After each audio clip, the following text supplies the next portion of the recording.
yoo ijoollee koo kaadeyyuu deemee hojjechuu hin danda'u. Deemee hojjechuu hin danda'u. Naafis hin danda'amu.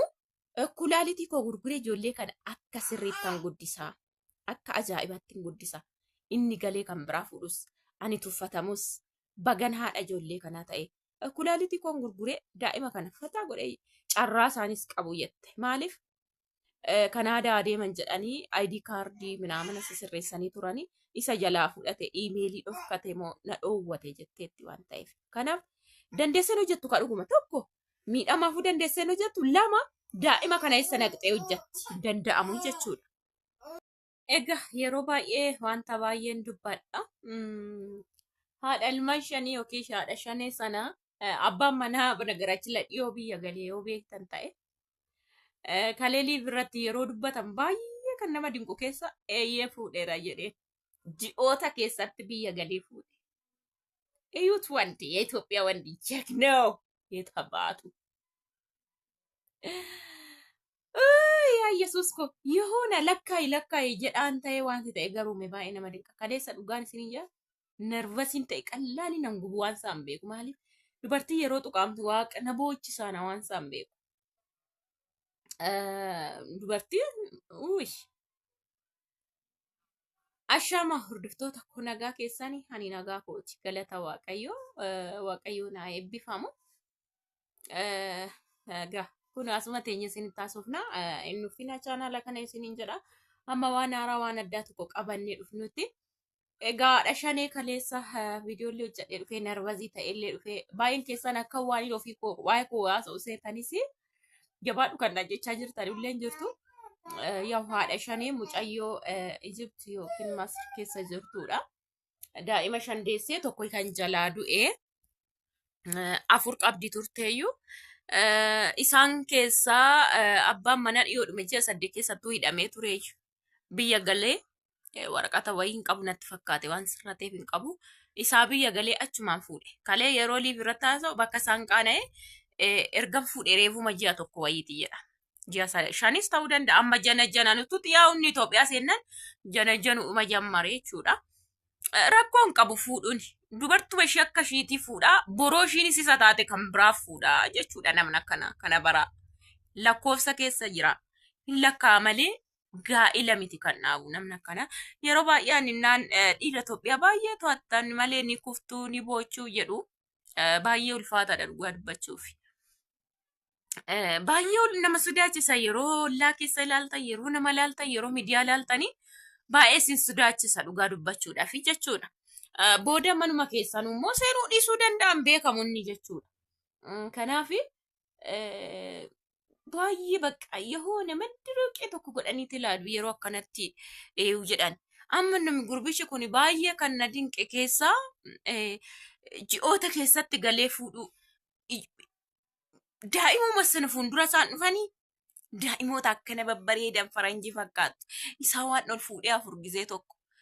Namni maaloo qabeenya koo xaraa giilmoo tokko na agarsiisi jedha yeroo kana fa'itti baay'een namaa jechuudha. Garuu kan akkanaa gaarummaa namaa balleessiti. Dhugaa dubbachuuf gaarummaa namaa balleessiti. Imimmaan mucayyoo kanaa I think xaphi jedhellee hin shaakku maaliif dubartiin yoo da'umsa irratti ushiitu tokkuma garuu isteeppii xiqqoo wayii qaba. Garaagarummaa maddee wayii jechuudha. Shan yeroo deessee kaatu sannaa baattuu dhiisaa ulfaatina isaa isa gaafa deessuu dhiisaa maaliif daa'ima tokko garaa keessaa fuudhanii deebisanii hodhuu fi shan guuruun amma akka ulfaatu adda baasa sinimti.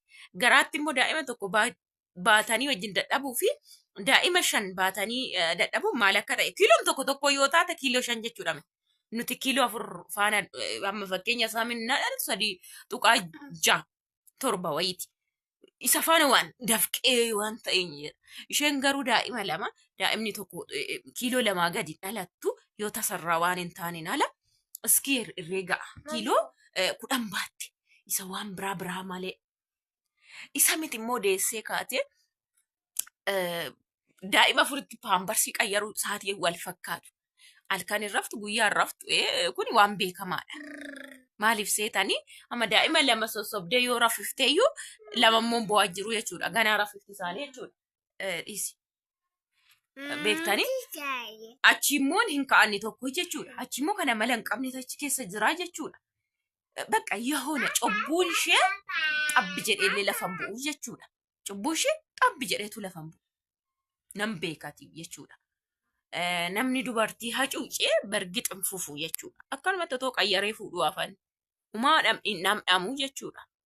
Daa'ima isaati immoo seenaa kaa'e. Ijoolleen kun viidiyoo zalaalamii information isaan argatu. Baga kaa'eyyuu. Bakka baga kaa'eyyuu jechuudha. Dileetiin ta'u kan. Yoo kan saaf kan ishii jalaa dileet ta'e kan miidiyaa irraan ta'u waan ta'eef boruddoo qorqoranii argatu ijoolleen. So ni baru maalummaa abbaa isaanii boruu jechuudha. Ashaaraan ni lafa kaa'eef jechuudha. Kanaaf maal jechuun barbaadee dhufe seetanii yeroo tokko tokko jechuudha. Dubartummaan humti baay'een ulfaata. Baay'ee tokko jechuudha. Baay'ee tokko. Annaan talli kun amma guyyaaf halkan wajjin ani amma saamiin innaa mucaasa kana faana natti amma akka juu natti jedhu natu beeka. Garuu ishiin daa'ima kun al tokkoon biyya namaa jirti. Sarratanyaan qaxaradhan jettu. Firaatu dhufee gaaf tokko baambirsitti naa qayyaran jettu. Isatu bukkeedhaan jajjabeessan jettu.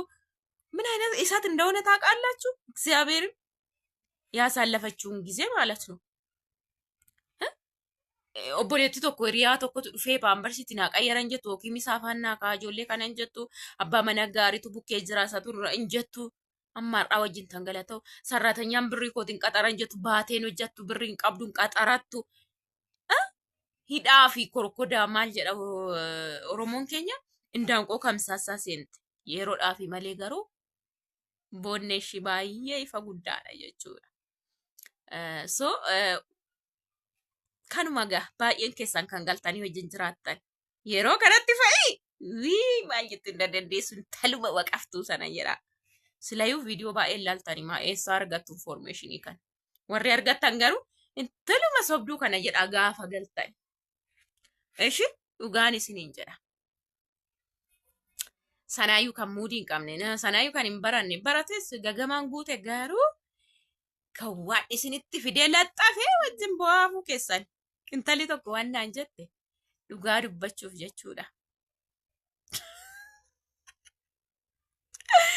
Inda'uun hijaarte, hofifte, daara baafte, itti heerumte, ilmoo goote, mana ijaarte sammuu eegamu kan shitbe. እግዚአብሔርን yeroo mana kabiraa daballee ijaareetti kan koote. Kiristoosin kan taaksii illee na gaafatetti. Birri 30 kiisi koo keessatti dabalee bidinaan jedhetti. Birri 300 baasennaa feenee finnu kan gaariin.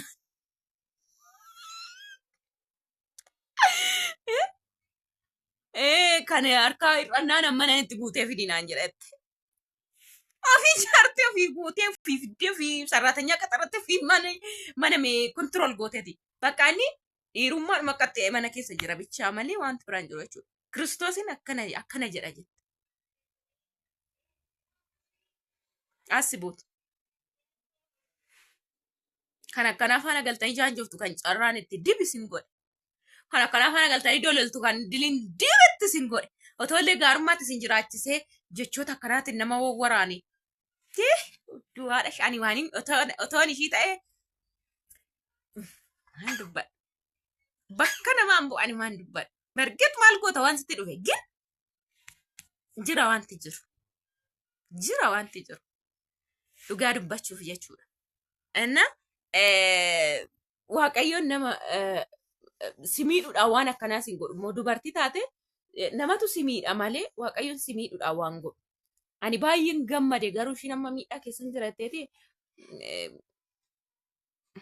hin beekan. Ani jetteerti mucayyoon amma. Ani haati shanii kun ani yoo inni deemee fuudheyyuu yoo ijoollee koo kaadeyyuu deemee hojjechuu hin danda'u. Deemee hojjechuu hin danda'u. Naafis hin danda'amu. Kulaalitii koo gurguree ijoollee kana akka sirriittan guddisaa. akka ajaa'ibaatti hin guddisa. Inni galee kan biraa fuudhus ani tuffatamus bagan haadha ijoollee kanaa ta'e. Kulaalitii koon gurguree daa'ima kana fataa godhee carraa isaanis qabu jette. Maaliif Kanaadaa adeeman jedhanii ID kaardii minaamana sirreessanii turanii isa jalaa fudhate iimeelii dhofkate moo na dhoowwate jetteetti waan ta'eef. Kanaaf dandeesseen hojjettu ka dhuguma tokko miidhamaafuu dandeesseen hojjettu lama daa'ima kana eessa naqxee hojjetti danda'amu jechuudha.